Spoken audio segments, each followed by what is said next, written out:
The moment a polyurethane midsole is poured in a factory, it begins to self-destruct. Not when you buy the boot, the day it is manufactured. In humid conditions, that chemical countdown runs as short as 18 months. When your soles crumble, companies like Asolo call it not a defect, but a natural process. Most hiking boots are built around this exact material.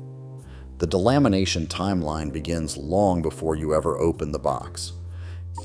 Deep inside every polyurethane midsole, a silent reaction begins the moment the material leaves the mold. Water molecules, even in the tiniest amounts, find their way into the polymer network. They target the chemical bonds, specifically the urethane bonds, and in polyester-based polyurethane, the ester linkages. When water cleaves these bonds, it does not just break the chain. It creates new end groups that act as catalysts, speeding up further breakdown in a self-accelerating loop known as autocatalysis. This is not a slow, passive decay. Once those first bonds are cut, the reaction picks up pace and feeds on itself.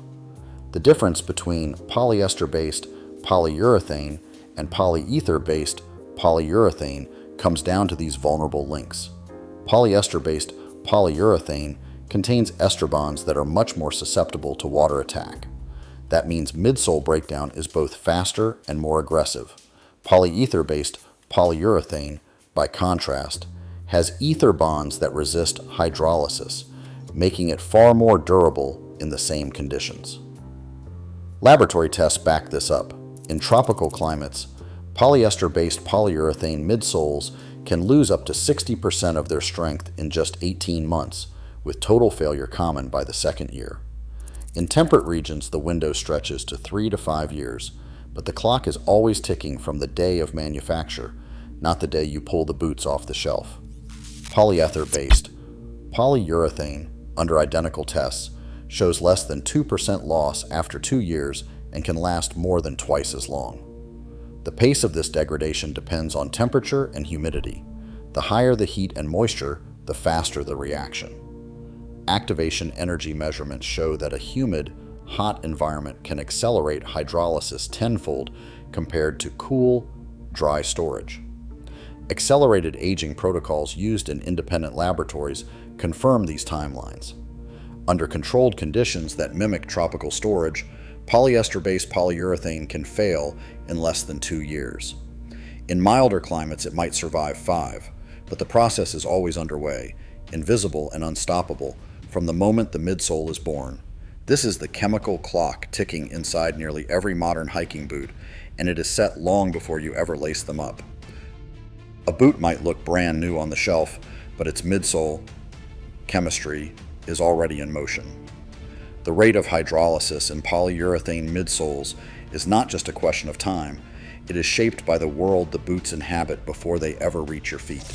Heat and humidity are the real accelerants.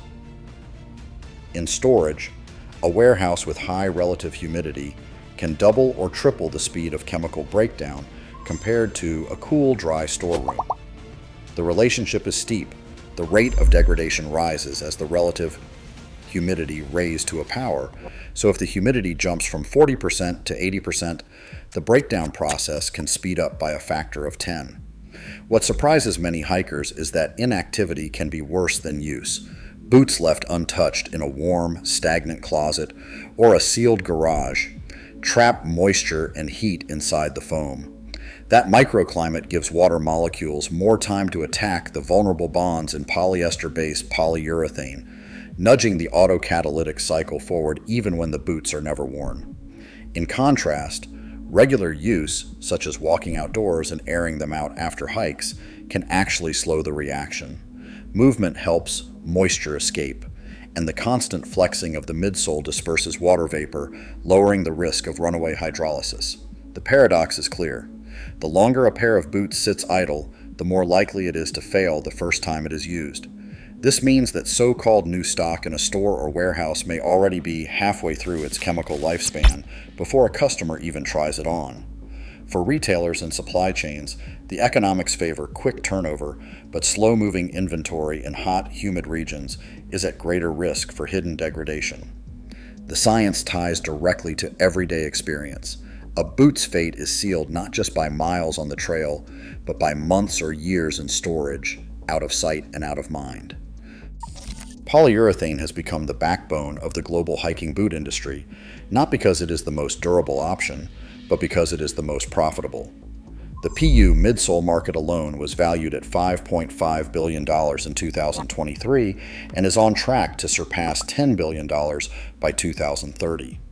More than 85% of this production happens in the Asia-Pacific region, where giant factories run at immense scale, supplying midsoles for every major brand. This is not just about cost, it is about a supply chain optimized for volume, speed, and replacement cycles that fit the chemical limits of polyester-based PU. The broader hiking footwear market, estimated between $17 and $22 billion, is built around this model. Manufacturers and suppliers have little incentive to overhaul their materials when the economics reward rapid turnover and planned obsolescence. The chemistry that guarantees a boot will fail in 5 years is not a bug. It is a feature that keeps the wheels of production and profit turning. For the industry as a whole, switching to longer-lasting materials would mean sacrificing the very cycle that drives repeat sales. A pair of Merrell Moab boots, purchased brand new, began to separate at the sole after just 2 weeks of gentle trail use. The owner, like many others, turned to Merrell's warranty department only to be told that this was normal wear and not covered. Similar stories run through online forums and review sites. Hikers post photos of soles peeling away, foam midsoles crumbling, and customer service replies that cite chemical breakdown as an expected outcome. The pattern repeats with A Solo. A Solo's official FAQ explains that hydrolysis is not a manufacturing defect, but a natural process of polyurethane, language that distances the company from any responsibility once the clock starts ticking. Salomon, meanwhile, directs affected customers to pay for a rubber sole retrofit, acknowledging the risk of hydrolysis but framing it as inherent to waterproof boots. For those caught off guard by these failures, the frustration is not just about ruined footwear, but about the sense that brands have quietly agreed on a script. Delamination is normal, warranties are short, and chemical self-destruction is not a defect. It is just the cost of doing business. These accounts are not isolated. Collectively, they point to an industry that has normalized a predictable breakdown, leaving hikers to shoulder the consequences. Goodyear Welt Construction sits at the edge of the hiking boot market, representing less than 1% of all pairs sold. Yet, in terms of durability and long-term value, it stands apart from the disposable cycle of polyurethane midsoles. Goodyear Welt, Stitchdown, and Norwegian Welt boots are built with a layered system. The upper insole and outsole are joined by stitching or a mechanical welt, not just glue or foam. When the sole wears out, a cobbler can remove and replace it, restoring the boot's function for a fraction of the cost of a new pair. The numbers are hard to ignore. Entry-level, Goodyear welted boots typically cost between $200 and $300, while Riesling runs from $75 to $110. Over 5 years, studies in the Footwear Economics Journal show that owners of resolable boots spend about 40% less than those who buy new disposable pairs every 3 years. A working cobbler in Portland describes customers who have worn the same Danner or White's boots for over a decade, coming in every few years for a resole instead of a replacement. The economics reward longevity.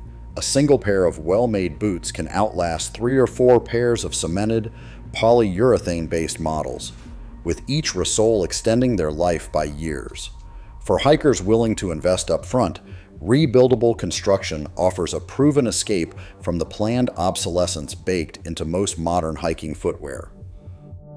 Whether delamination is treated as a manufacturing defect or a material characteristic shapes what remedies are available to hikers.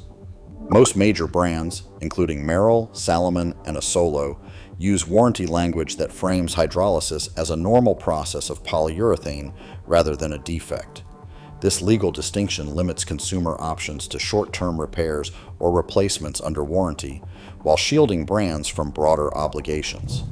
In the United States, The Consumer Product Safety Commission only mandates recalls if a product defect poses a safety risk, not simply because it fails early. The characteristic label keeps most cases below that regulatory threshold. As a result, mass recalls for midsole delamination are rare, even as complaints pile up.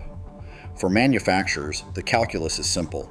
By defining hydrolysis as an inherent trait of polyurethane, they minimize recall risk and restrict liability to the narrow limits of their written warranties.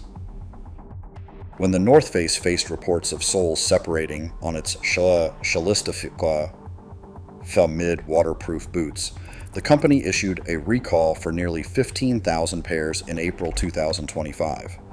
The recall offered customers a full refund, store credit, or a replacement. That response acknowledged that midsole delamination can rise to the level of a safety hazard. The company's standard warranty still excluded hydrolysis, but the presence of a physical danger triggered a different response. In contrast, Keen took a proactive approach the previous year with its Targhee 4 model, launching a delamination-free lifetime guarantee. This policy promises a refund or replacement for any midsole failure, no matter how long the boots have been owned.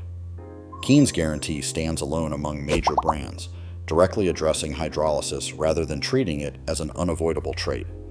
These two examples show that meaningful remedies are possible when brands choose to take responsibility, whether through a recall or a lifetime guarantee. Today, Merrell, Salomon, Asolo, Keen, and the North Face still sell boots built to self-destruct, because hydrolysis begins the day they are made, not the day they are bought. Calling it not a defect but a natural process hides a systemic failure. Rebuildable construction is not nostalgia, it is the alternative the industry hopes you will overlook. What do you think?